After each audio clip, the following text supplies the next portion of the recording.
Assalamualaikum warahmatullahi wabarakatuh. Alhamdulillahi rabbil alamin wa bihi nasta'inu ala umurid dunya waddin wassalatu wassalamu ala asyrafil anbiya wal mursalin sayyidina wa maulana Muhammadi wa ala alihi wa sahbihi ajma'in, amma ba'du. Para pemirsa kaum muslimin rahimakumullah dimanapun Anda berada, alhamdulillah kita masih diberikan kesempatan oleh Allah Subhanahu wa Ta'ala kembali berjumpa melalui channel ini. Mudah-mudahan kita semuanya dalam keadaan sehat walafiat dan juga senantiasa dalam ma'unah Allah Subhanahu wa Ta'ala. Salawat beriring salam juga tidak lupa kita sampaikan, kita aturkan kepada junjungan kita Nabi Agung Muhammad sallallahu alaihi wasallam. Mudah-mudahan kita semuanya kelak mendapatkan syafaat dari beliau, amin ya rabbal alamin. Para pemirsa sekalian, tentu sebagai muslim kita sangatlah tidak asing dengan surah yang satu ini, surah induk, yang ada yang menyebutnya sebagai Ummul Quran, ada yang menyebutnya sebagai Fatihatul Kitab, ada yang menyebutnya dengan Suratul Shalah. Banyak sekali sebutan untuk surah yang satu ini, yaitu surah yang kita kenal dengan nama Suratul Fatihah, yaitu surah yang pertama yang secara urut-urutan itu terdapat di dalam Al-Quran yang setiap hari kita baca. Suratul Fatihah ini hampir setiap saat, setiap waktu kita baca. Bagi saudara-saudara kita misalnya, terutamanya dari kalangan pondok pesantren ataupun di tengah-tengah masyarakat kita, sebagian mengamalkan setiap malam Jumat berkumpul untuk melaksanakan pembacaan Yasin secara bersama-sama atau tahlilan secara bersama-sama. Saudara-saudara kita ini juga sangatlah tidak lupa untuk membacakan suratul Fatihah ya, sebagai tawassul yang disampaikan kepada Rasulullah, kepada para sahabat, kepada para malaikat, kepada orang-orang yang soleh, dan juga kepada keluarga-keluarga yang setelah mendahului kita. Dan ini menjadi suatu kebiasaan yang cukup akrab bagi kita, yaitu bagi umat Islam, umatnya Rasulullah SAW. Tetapi mungkin di antara kita ada yang belum tahu ada rahasia apa sebenarnya di balik suratul Fatihah ini. Para pemirsa sekalian, selain dianggap sebagai induknya Al-Quran, suratul Fatihah juga memiliki keutamaan yang sangat luar biasa bagi kita selaku hambanya Allah Subhanahu wa Ta'ala. Sampai-sampai Abu Hurairah radhiyallahu anhu, beliau sendiri juga pernah menyampaikan bahwasanya ketika suratul Fatihah ini diturunkan kepada Rasulullah SAW, saat itu juga iblis meraung-raung, meratap sedih dikarenakan turunnya surah yang satu ini.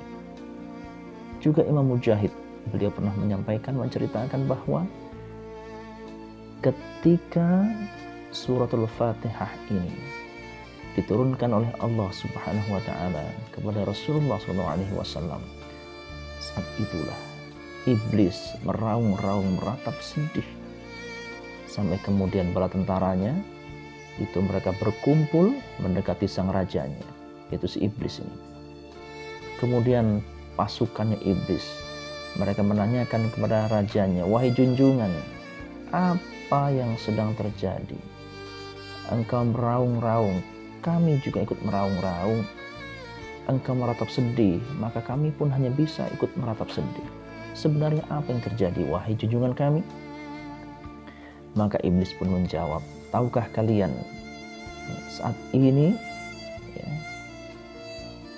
telah diturunkan satu surah di mana siapa saja umatnya Muhammad yang membaca surah ini, maka dia tidak mendapatkan balasan yang pantas kecuali Allah mengharamkan baginya neraka jahanam.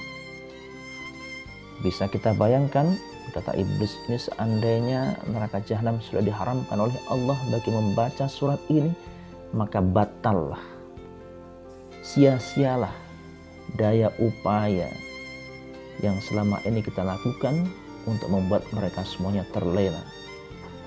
Maka kemudian pasukan atau bala tentaranya iblis ini kemudian mereka berkata dan bertanya kepada junjungannya, wahai junjungan kami ya Maulana, kata bala tentaranya iblis ini, lalu apa yang bisa kami lakukan sekarang? Tolong berikan perintah kepada kami, apa yang harus kami lakukan? Iblis kemudian mengatakan, pergi, menyebarlah kalian dan lebih bersungguh-sungguhlah kalian untuk menggoda manusia supaya hati mereka terlena, supaya hati mereka lupa dan tidak mau lagi membaca atau memperbanyak bacaan suratul Fatihah ini. Nah, sehingga apa?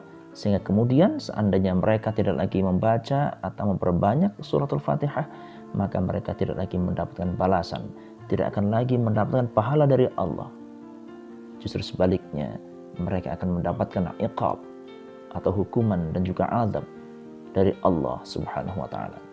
Ini apa yang disampaikan oleh iblis kepada seluruh bala tentaranya ketika pertama kali suratul Fatihah diturunkan kepada Rasulullah sallallahu alaihi wasallam. Nah, para pemirsa sekalian, di samping itu ya, suratul Fatihah ini juga banyak riwayat hadis yang menyebutkan bisa menjadi bacaan untuk mengobati orang, juga bisa menjadi bacaan untuk meruqyah orang. Juga di sisi lain ada yang cukup menarik bahwa Hujjatul Islam Al-Imam Al-Ghazali, beliau juga pernah menyampaikan bahwa siapa saja yang ingin atau hendak dilapangkan rezekinya oleh Allah, juga dikabulkan hajatnya oleh Allah, juga ingin sukses kehidupannya atau diberikan kesuksesan oleh Allah Subhanahu wa taala, hendaklah memperbanyak membaca suratul Fatihah. Satu hari satu malam setidaknya membaca 100 kali suratul Fatihah yang dibaca setiap kali setelah selesai melaksanakan sholat fardu.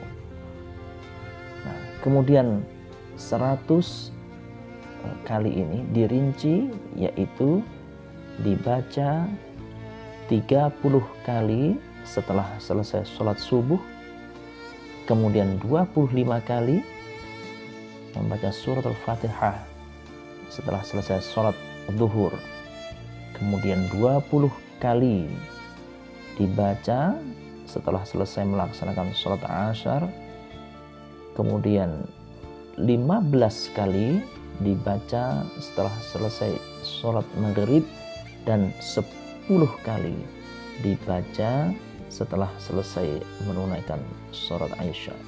Insya Allah ini menurut Imam Ghazali, maka keinginan kita, hajat kita akan mudah dikabulkan oleh Allah. Juga rezeki akan semakin dilapangkan jalannya oleh Allah Subhanahu wa taala, dan kesuksesan hidup pun akan begitu mudah kita raih, ya, diberikan oleh Allah kepada kita semuanya.